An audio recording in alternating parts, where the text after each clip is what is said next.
নমস্কার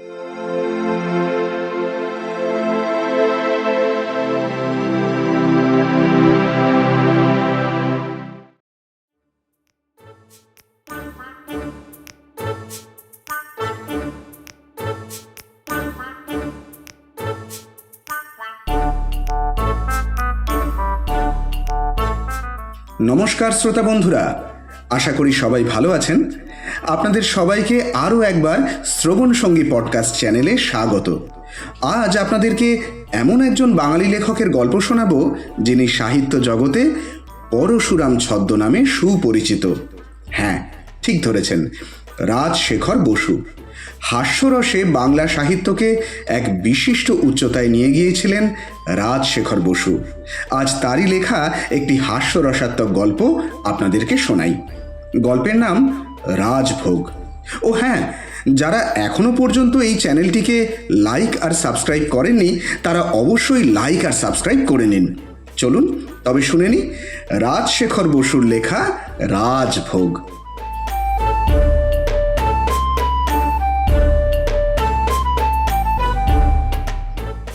পৌষ মাস, সন্ধ্যাবেলা। একটি প্রকাণ্ড মোটর ধর্মতলার অ্যাংলো মোগলাই হোটেলের সামনে এসে দাঁড়ালো।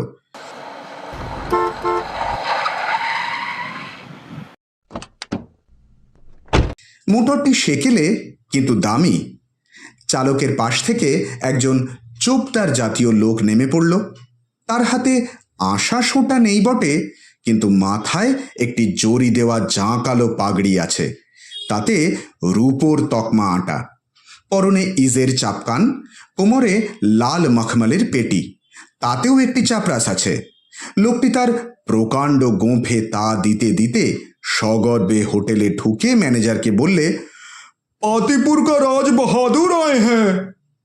ম্যানেজার রায়চরণ চক্রবর্তী সশব্যস্তে বেরিয়ে এলো এবং মোটরের দরজার সামনে হাত জোড় করে নত শিরে বলল, মহারাজ, আজ কার মুখ দেখে উঠেছি, দয়া করে নেমে এই গরিবের কুটিরে পায়ের ধুলো দিতে আজ্ঞা হোক। পাতিপুরের রাজা বাহাদুর ধীরে ধীরে মোটর থেকে নামলেন। তার বয়স 70 পেরিয়েছে। দেহ আর পাকা গোঁফ জোড়াটি খুব সেদন। মাথায় যেটুকু চুল বাকি আছে তাই দিয়ে টাক ঢেকে সিঁথি কাটবার চেষ্টা করেছেন। পরনে জড়ি পার সূক্ষ্ম ধুতি আর রেশমি পাঞ্জাবি, তার উপর দামি শাল, পায়ে সুঁড়ওয়ালা লাল লাপেটা। তিনি গাড়ি থেকে নেমে ভিতরের মহিলাটিকে বললেন, নেমে এসো। মহিলা বললেন, আমি আর নেমে কি করব, গাড়িতেই থাকি, তুমি যা খাবে খেয়ে এসো, দেরি করো না কিন্তু। রাজা বললেন, তাও কি হয়, তুমিও এসো।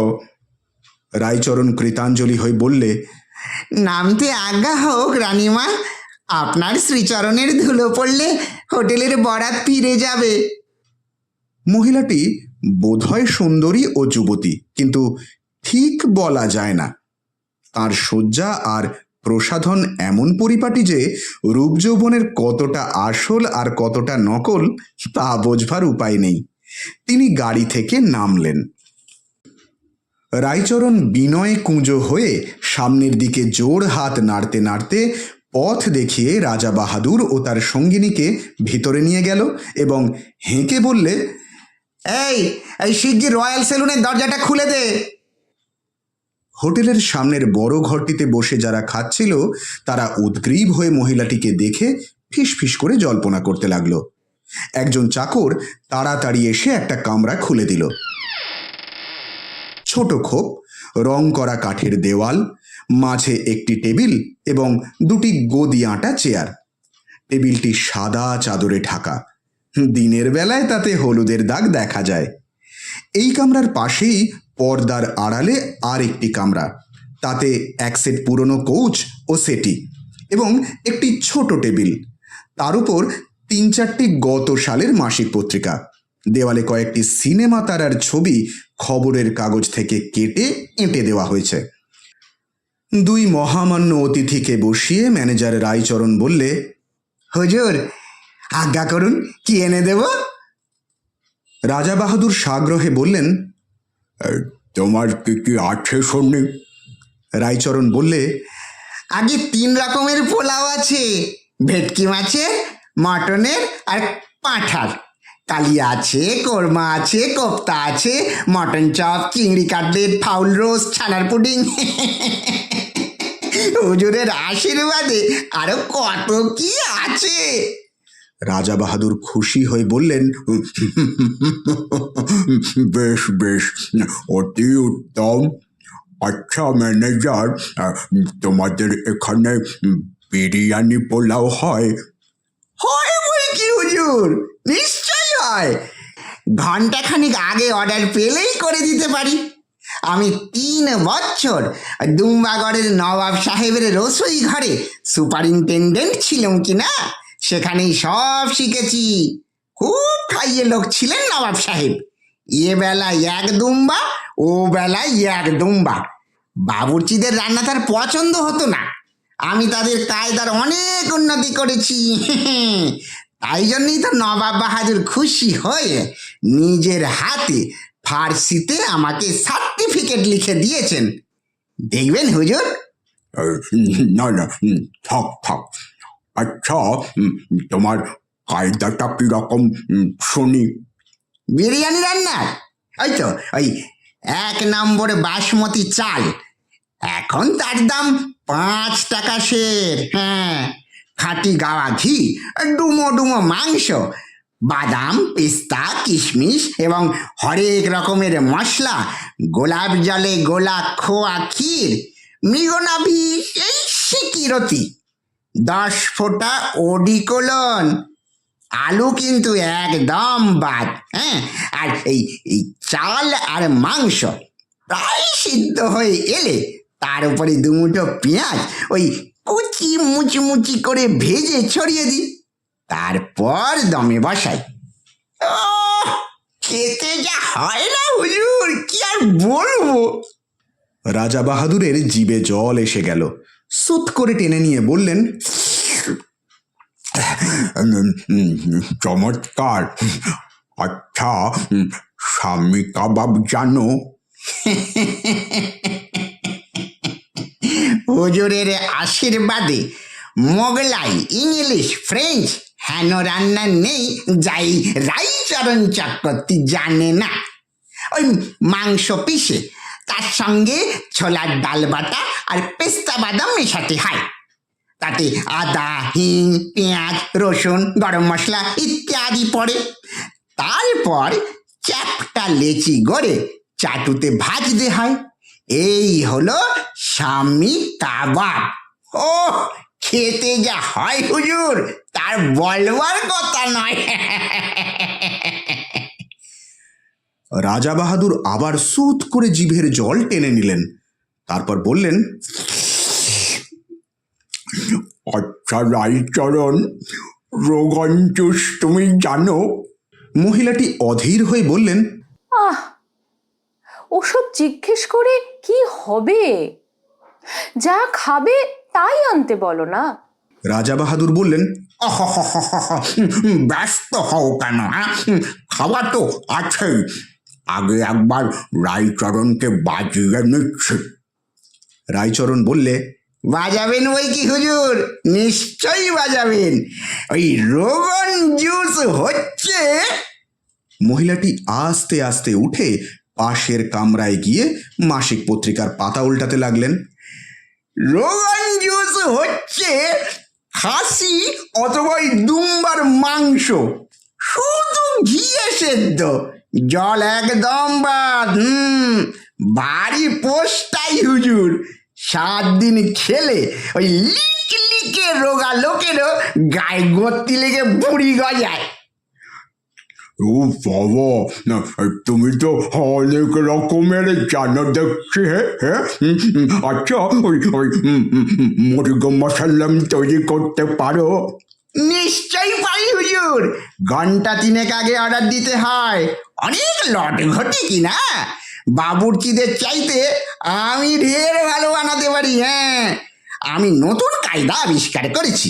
ওই একটি বড় আস্ত মুরগি, হ্যাঁ বুঝলেন, তার পেটের মধ্যে মাছের কোপ্তা, ডিম আর ওই কুচো চিংড়ি দেওয়া কচু শাকের ঘন্ট, অভাবে লাউ চিংড়ি আর ওই দই। কচুর শাক? আরে রাম রাম। না হুজুর, মুরগির পেটে সমস্ত জিনিস ভরে এই সেলাই করে হাঁড়ি কাবাবের মতন পাক করতে হয়।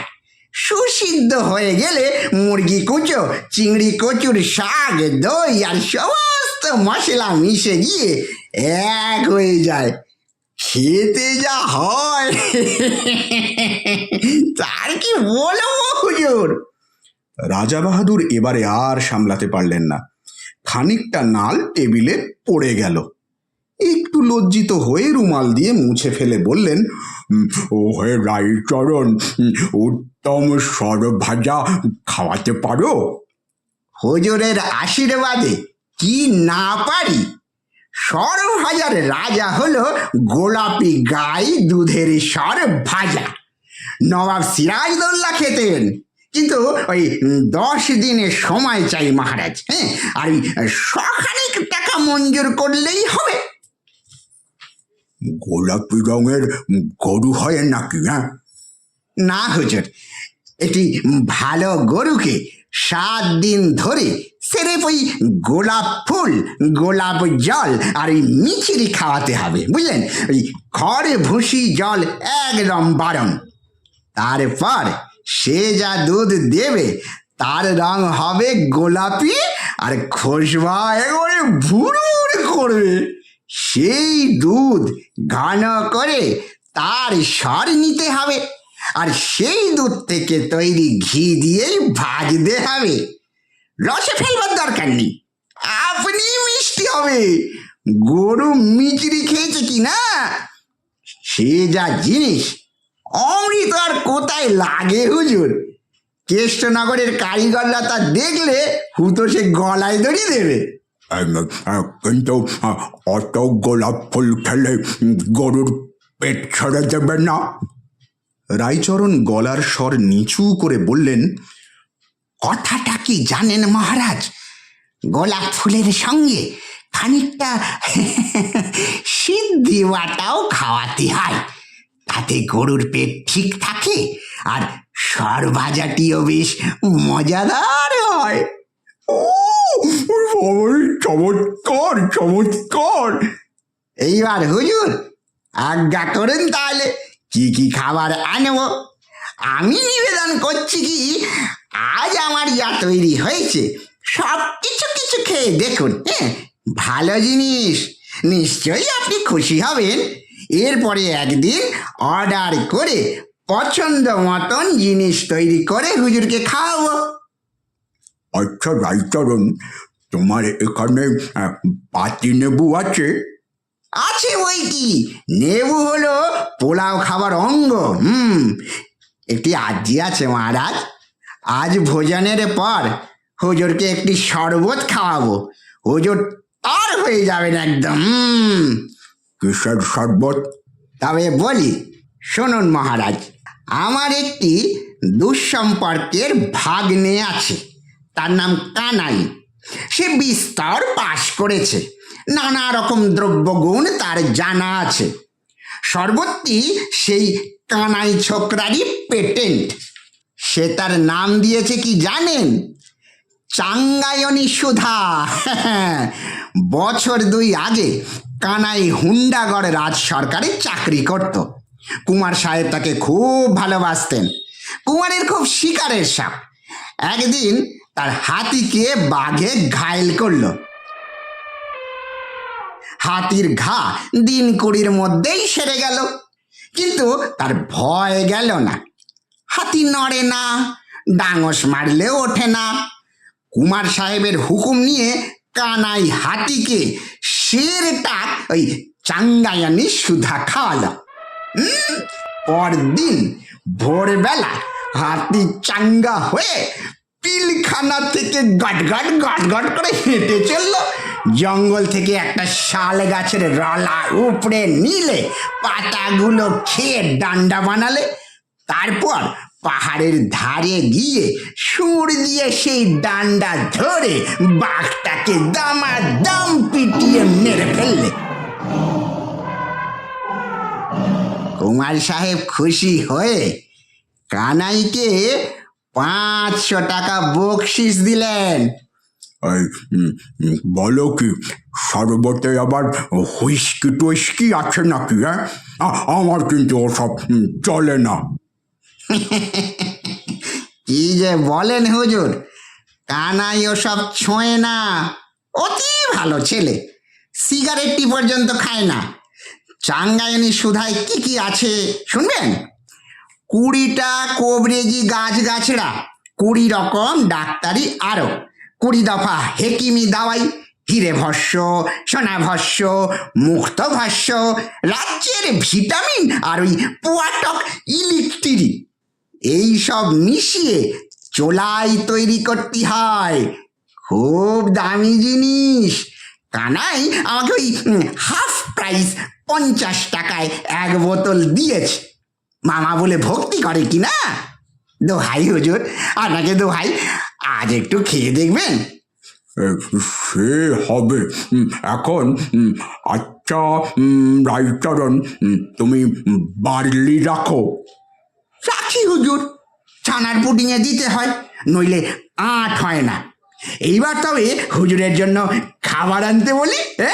হুকুম করুন, কি কি আনবো?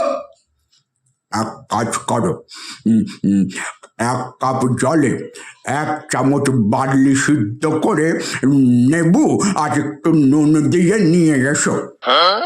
রায়চরণ আকাশ থেকে পড়ে বললে, সে কি মহারাজ, ভেটকি মাছের পোলাও, মটন কারি, ফাউল রোস্ট।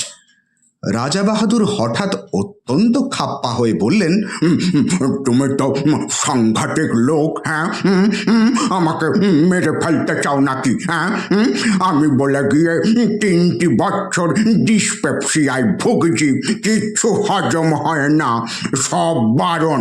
দিনে শুধু গলা ভাত আর শিঙে মাছের ঝোল, রাত্রিরে বার্লি, আর তুমি আমাকে পোলাও কালিয়ার লোক দেখাচ্ছ।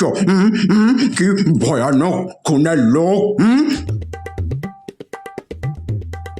রায়চরণ মর্মাহত হয়ে চলে গেল এবং একটু পরে 1 বাটি বার্লি এনে রাজা বাহাদুরের সামনে ঠক করে রেখে বললে, এই নিন।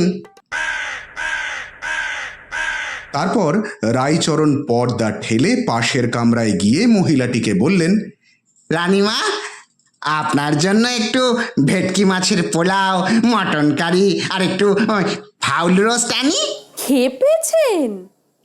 আমি খাবো আর ওই হ্যাংলা বুড়ো ফ্যাল ফ্যাল করে চেয়ে দেখবে? গলা দিয়ে নামবে কেন? তবে একটু চা আর এই খান কতক চিংড়ি কাটলেট এনে দিই রানীমা। রানী?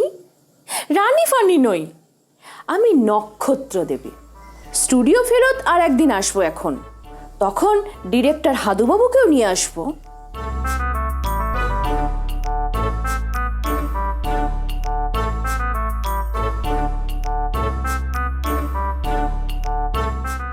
কি শ্রোতা বন্ধুরা, কেমন লাগলো রাজভোগ গল্প? যদি ভালো লেগে থাকে অবশ্যই আমাদের কমেন্ট বক্সে কমেন্ট করে জানান। আর যারা এখনো পর্যন্ত এই চ্যানেলটাকে লাইক আর সাবস্ক্রাইব করেননি, অবশ্যই তাড়াতাড়ি চ্যানেলটা লাইক এবং সাবস্ক্রাইব করে দিন, এবং তার সাথে সাথে বেল আইকনটি প্রেস করতেও কিন্তু ভুলবেন না।